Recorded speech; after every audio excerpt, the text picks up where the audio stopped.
Mr. President. I have come to the floor once again, as I have time and again, with a simple message. For Puerto Rico, time is of the essence. For the 3.5 million United States citizens who live there, time is of the essence. But getting it right is also of the essence. There are only 8 business days left until Puerto Rico defaults on approximately $2 billion in debt. Congress needs to act immediately to prevent this fiscal crisis from becoming a full-blown humanitarian catastrophe. And while the House has attempted to address this issue by passing a legislative proposal called PROMESA, PROMESA in Spanish means promise, it lacks the promise that really would help the 3.5 million United States citizens in Puerto Rico. There are members here on both sides of the aisle who believe the bill is fundamentally flawed. So instead of simply rubber stamping an inferior solution, the Senate needs to follow the Founding Fathers' intent and thoroughly debate this critical issue, which will have such a profound impact on so many Americans. Now, I'd note that calls for a thorough debate on the Senate floor are bipartisan in nature, and I thank my colleague, Senator Wicker, for joining me in a letter to the leadership asking for a full and open process to consider this bill. And I'd remind my colleagues that each one of us was elected to this very chamber to debate and enact legislation to improve the lives of Americans.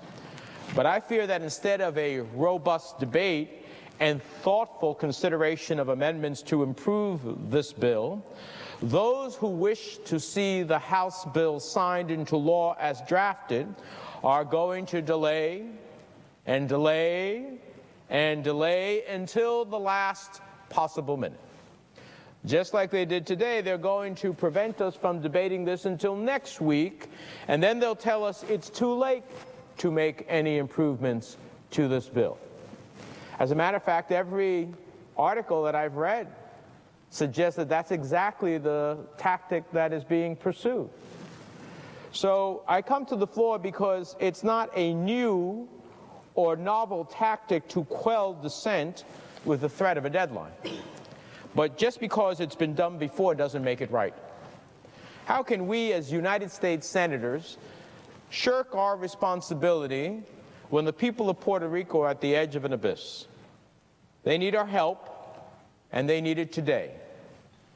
The bill will affect a generation of Puerto Ricans, and we owe it to them and their brothers and sisters who live in our states, 500,000 in my state of New Jersey, 5 million throughout the country, to get this right.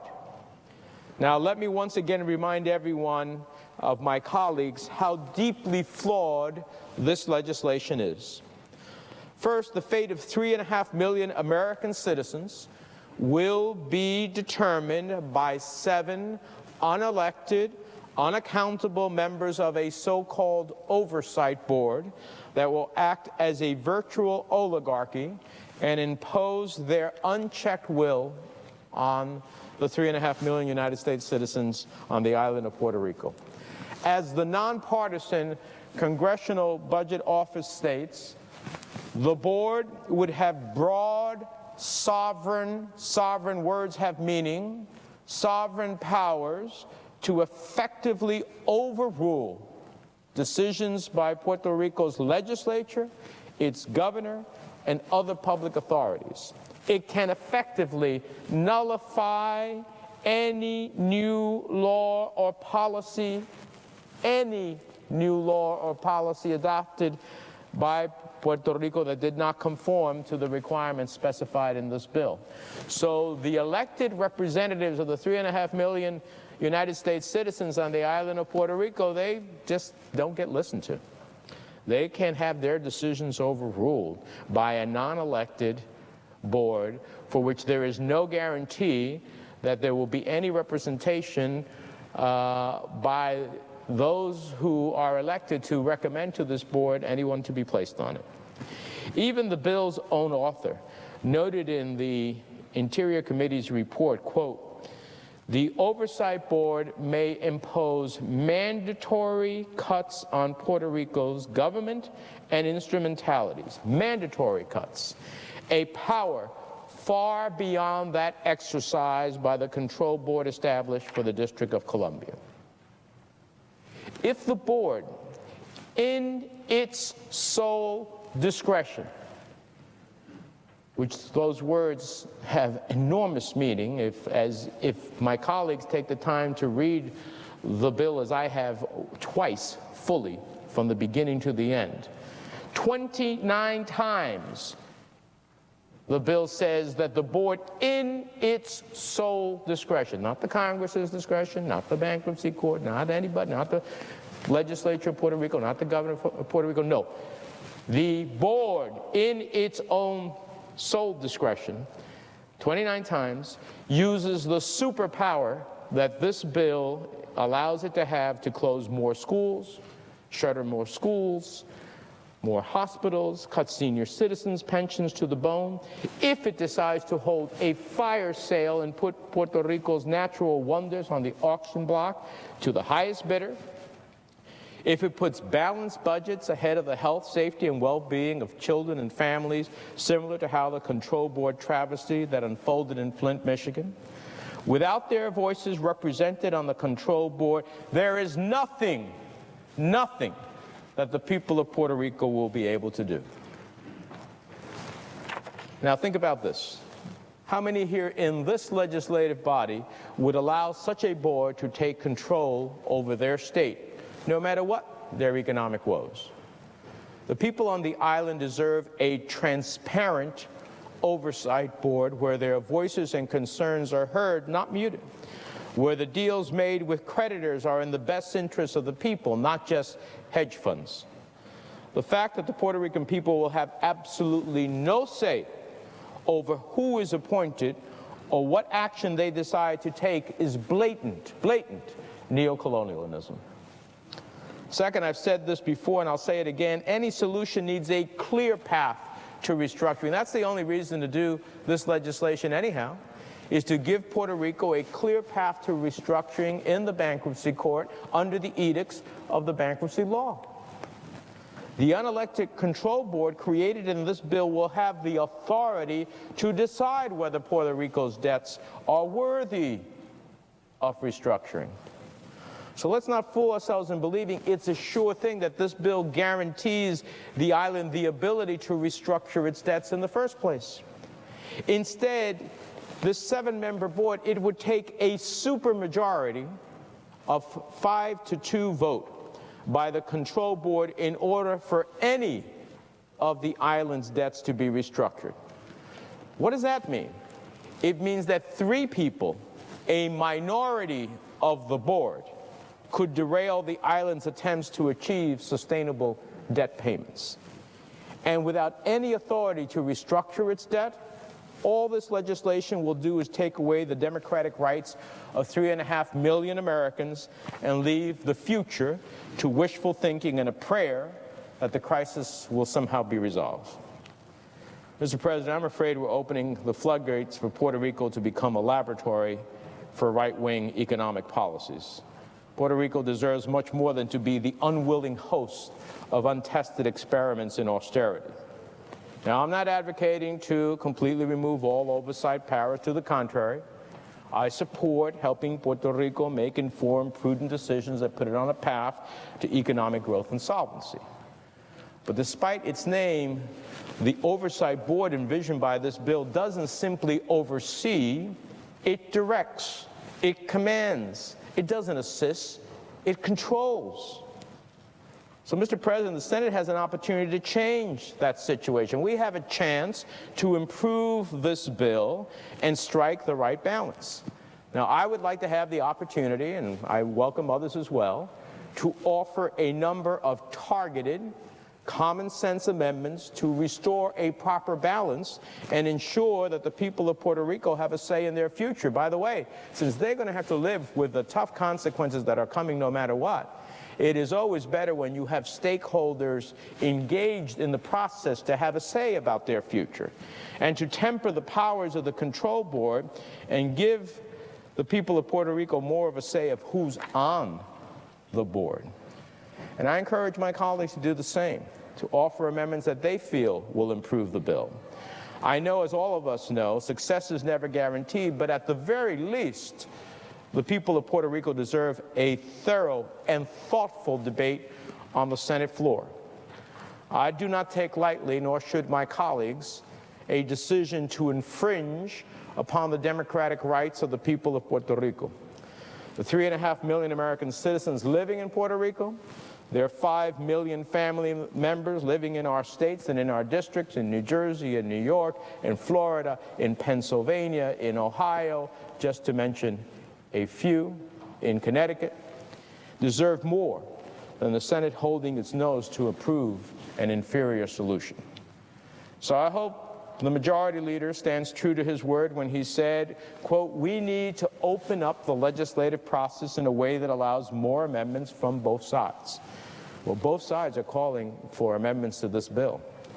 And allow us to call this bill up for debate so we can do what we were elected to do, fix problems and make the lives of the American people better, and do what the Senate as an institution is particularly viewed by the Founding Fathers, to take the passions of the moment, to think about it more logically at the end of the day, and to hopefully refine and make proposals much better. Now, there is no reason that this has to wait until next week on the verge of the 4th of July recess, but I will say this. I want to give my colleagues a notice now that I'm not ready to rush to celebrate independence and create a situation of colonialism for 3.5 million of my fellow citizens.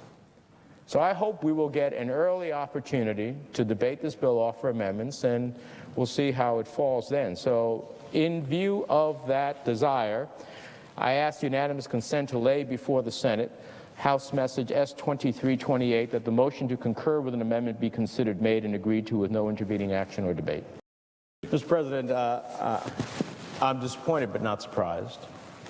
I do hope that the Senator from Texas's remarks that there will be time and opportunity for amendments is real, because every published report I've seen suggests that this will be brought up next Thursday, on the verge of everybody trying to go on recess. And my advocacy, my unanimous consent request wasn't to bring a bill to the floor that isn't already known. That bill's been out there for some time. It's to create the process to debate and begin to amend the bill passed by the House of Representatives that has been out there for some time now. So I wasn't offering a bill of my own vision. It was to create a process. And of course, I respect the importance of the present appropriations bill that we're discussing, but the urgency of the time limit as it relates to the default that can take place in July is not as pressing on that appropriations bill as it is for the people of Puerto Rico. So I think there can be a reasonable opportunity to move to PROMESA, a false promise from my view, and a real opportunity to have debate on it. So, and more than debate, amendments to make it better. So I hope that that's what's going to happen. But I want to signal now that if we're jammed on Thursday and it's an up or down vote, take it or leave it, that I have every intention of doing whatever I can procedurally to make sure we have amendments on this. As it relates to the question of bankruptcy and bailout, we're not bailing anybody out here. That's why we want Puerto Rico to have access to restructuring. Restructuring is a provision under the bankruptcy code that you take your debts, whether you are an individual, a company, or in this case a government, and you go before the bankruptcy court and you say, here's all of our debts, here's our income. We want to be able to restructure this in such a way that we can be solvent and at the same time be responsible to those debtors. And they will live with the dictates of the bankruptcy court, but this bill doesn't even guarantee that the bailout that my colleague is concerned about doesn't happen, because it guarantees no absolute road to restructuring. And as it relates to left-wing policies, I would just note, as someone who has been an advocate and a voice for the people of Puerto Rico for the 24 years I have been in the Congress, since they have no elected representatives here who have a vote at the end of the day, there have been leaders of that government in Puerto Rico, many who have been Republican in nature and others who have been Democratic in nature. And the policies that have taken place that have accrued to this moment is a combination of some bad fiscal policies by leaders on both sides of that aisle, but also by policies that treat the 3.5 million United States citizens in Puerto Rico inferior to any one of them if they took a flight to any state in the nation for which they would have full rights, obligations, and benefits. And so we have been part of creating the process here, and we have been part when we took away Section 936 that was an inducement to the private sector to help build jobs and economic opportunity. We just took it away. They had provisions to elements of the bankruptcy code. Somehow in the middle of the night that was taken away from them. So we've treated them like a colony. And now we're worried. As it relates to left-wing policies, let me just say, if raising incomes of people, if saying to people there should be a minimum wage that can sustain your family and help you realize your hopes and dreams and aspirations, if you're working overtime and you ultimately should have some protections that you should be paid overtime, if that's left-wing fiscal policy, then I think most Americans believe that they should get a living minimum wage to be able to sustain their families, help their children be educated, take care of their health care, and think about their retirement. So I don't think this is about that at all. And if we are going to lose a fight for the people of Puerto Rico, it's going to be because we're going to have a fight at least to have amendments to consider what that future should be. But we're not going to take it that it's an up or down vote on a House-passed bill that has no voice of the Senate, no imprint of the Senate. That's not what I got elected to the United States Senate for. With that, I yield the floor.